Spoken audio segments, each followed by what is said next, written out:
Welcome back. Let's head to downtown Hamilton for the latest on a major murder trial. The lawyer for Lucy Lee, a young woman accused in a Stoney Creek double shooting, presented a new account of events in court today.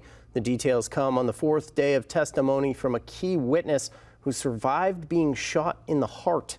Emily Taylor has been following the case for us and joins us live from outside Johnson Pinka Courthouse. Emily, what's the latest? Hi, Matt. Lucy Lee and Oliver Karafa are accused of killing 39-year-old Tyler Pratt and shooting his girlfriend, Jordyn Romano. Now, this was her fourth and final day of testimony in court, and the defense grilled her, pointing to what he called their credibility problems. Both the Crown and defense can agree it was the night of February 28th, 2021, when 39-year-old Tyler Pratt was shot 6 times and died, and his pregnant girlfriend, Jordyn Romano, was shot in the heart. She survived, but her pregnancy did not. But today, in her second day of cross-examination, the defense lawyer for Lucy Lee said the two young women differ greatly on their accounts of the tragic night. Romano testified last week that she was sitting in her car when Karafa pointed the gun at her and pulled the trigger. She maintains that Lee was standing outside of the car in front of the driver's side. Lawyer Liam O'Connor told the court Lee says she was half a football field away when the shooting took place.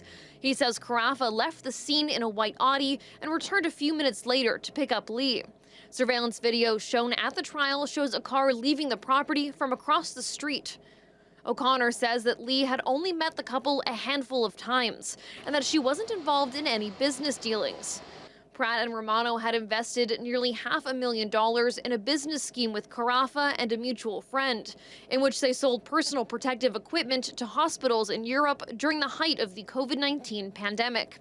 Lee became involved when the group decided to create an allegedly fraudulent life insurance policy through her mother's business to bring PPE profits from Europe to Canada tax-free.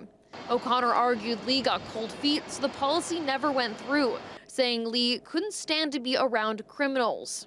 The defense also called into question Romano's morality, asking her repeatedly if she agrees her actions were disgusting and greedy, and if she sees how she was part of the problem, both when it came to gouging hospitals, as he described it, and in aiding Pratt to deal cocaine. You let a fairly big drug dealer fly under the radar. That makes you part of the problem, don't you see? O'Connor said, referring to the drug epidemic in Vancouver. Romano denied his characterization, but said she knows she hasn't always done the right thing. Lucy Lee and Oliver Karafa are on trial for first-degree murder and attempted murder in the double shooting of Pratt and Romano. Both have pleaded not guilty. The trial continues tomorrow. We are expecting to hear from detectives. We'll go back to you.